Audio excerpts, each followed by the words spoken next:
संगीत सरिता।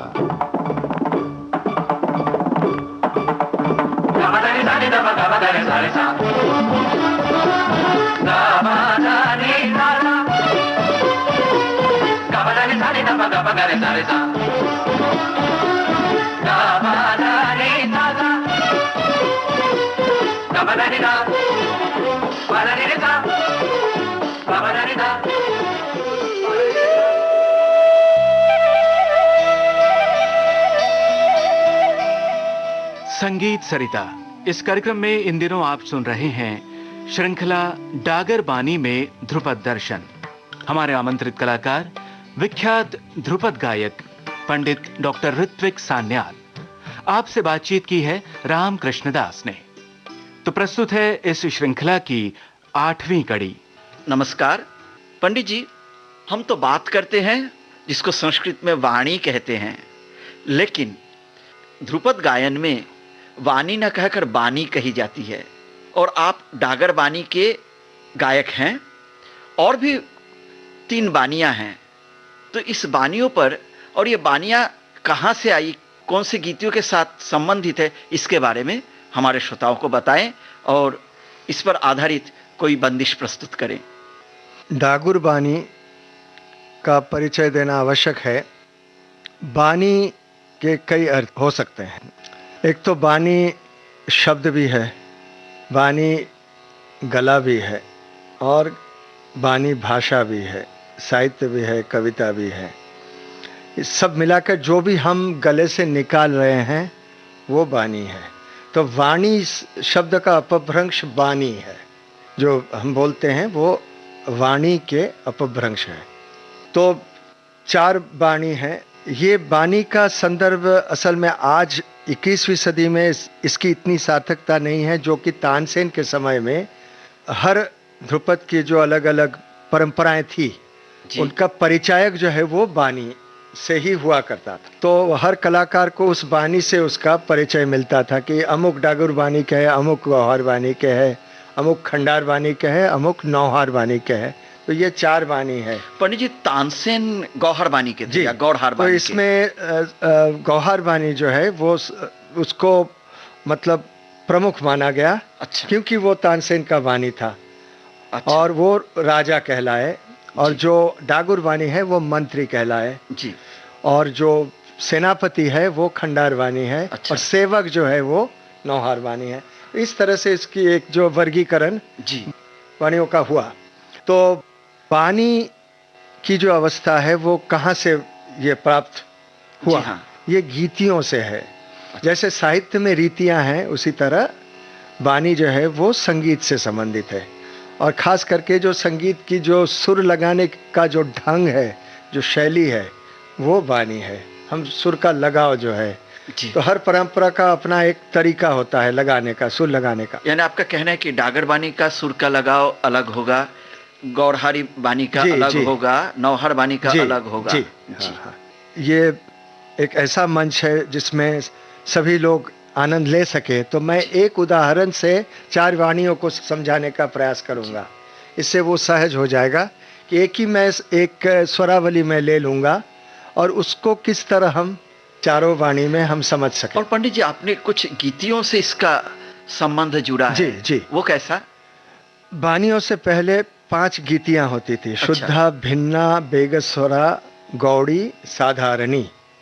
तो शुद्धा गीति जो है उसमें स्वर की शुद्ध अवस्था है। जैसे रे ला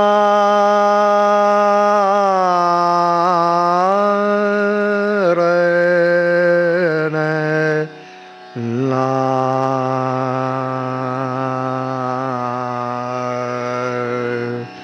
आ न रे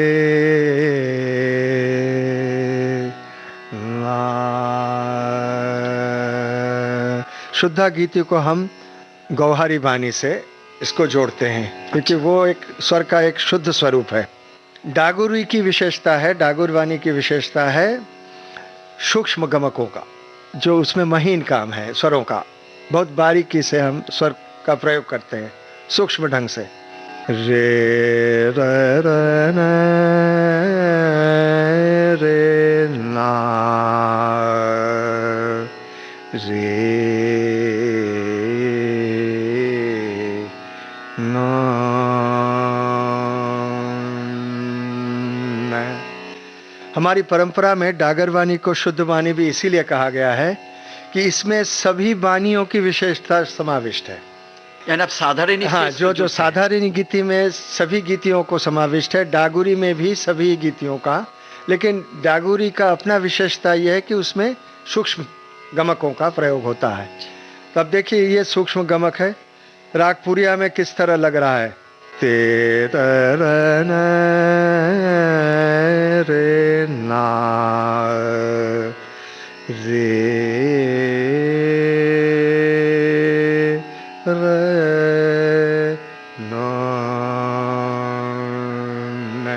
इसको भिन्ना गीति भी कहा गया है। जहाँ सूक्ष्म गमकों का प्रयोग होता है वो भिन्ना गीति है। यानी स्वर भिन्न हो गए। हाँ, नहीं, भिन्न से मतलब नहीं है, भिन्ना गीति से मतलब है। अच्छा। सूक्ष्म प्रयोग है। और गौड़ी गौड़ी गीति जो है, गौड़ी में भारी गमकों का प्रयोग है और चिबुक को नीचे लटका के जो एक विशेष तरह का गमक का प्रयोग होता है, इसको ओहाटी कहा है। ये बड़ा ही पंडित जी एक आध भारी गमक हमारे श्रोताओं हाँ, को भारी मतलब उसमें एक ओज है जी। वो भी सुंदर है जी। एक ओज होता है। तो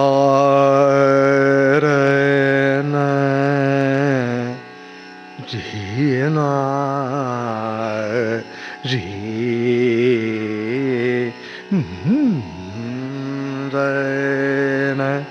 रे रे ना जन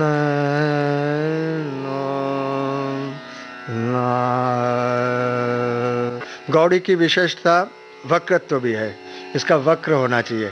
आन री रनो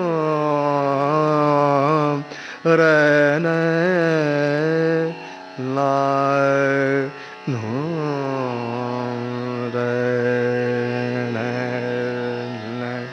यही भारीपन जो है खंडार वाणी में भी प्रकट होता है। फिर आता है वेगस्वरा। वेगस्वरा में नाम से ही जो है उसका अर्थ समझ में आ रहा है, जिसमें वेग हो।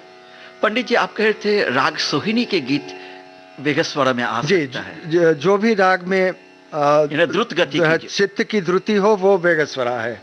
जैसे देशकार है, सोहिनी है, इस तरह के।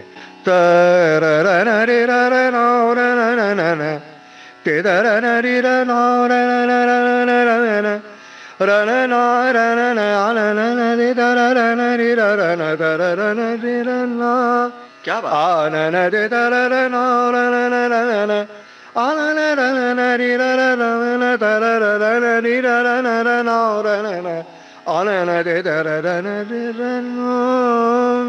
ये वेगस्वरा है। पंडित जी आप कह रहे थे इन चारों वाणियों को बताने के लिए कोई पद है जी, तो वो हमारे श्रोताओं को। तानसेन के एक बहुत प्रसिद्ध पद है। हमारे पुराने कहावत है चार वाणियों पर, जो मैं दोहा में आप लोग को सुनाना चाहूँगा। वो इस तरह है, जोर जोर से खंडार बोले, मधुर बोल को नौहार लेवे, सांस बड़ी है गौहार की, आलापचारी है डागुर की। क्या बात। तो ये सामान्य रूप से हम चार वाणियों को समझ सकते हैं। तो तानसेन का पद सुनिए। हाँ ध्यानेश भाई चलिए। बानी चारों के व्यवहार सुन लीजिए हो, ये पद है। बाने चारों के व्यवहार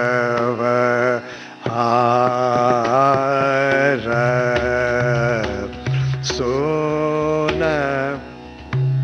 लीजिए हो, गोने जन तब पावे, ये वेद्या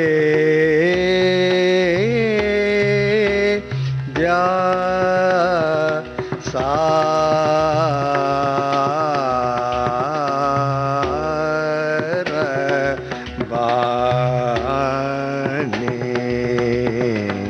चारों के राजा गोबर हार फौज दार दीवान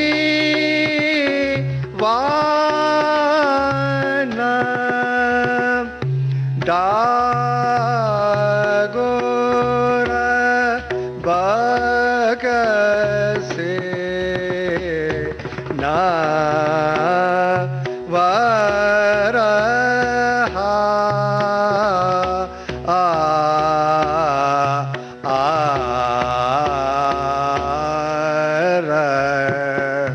बाणी चारों के व्यवहार सुन राजा गोबर हार फौज दार खंडार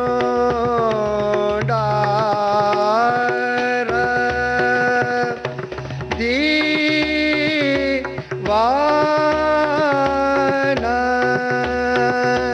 डागोर बग से नावरहा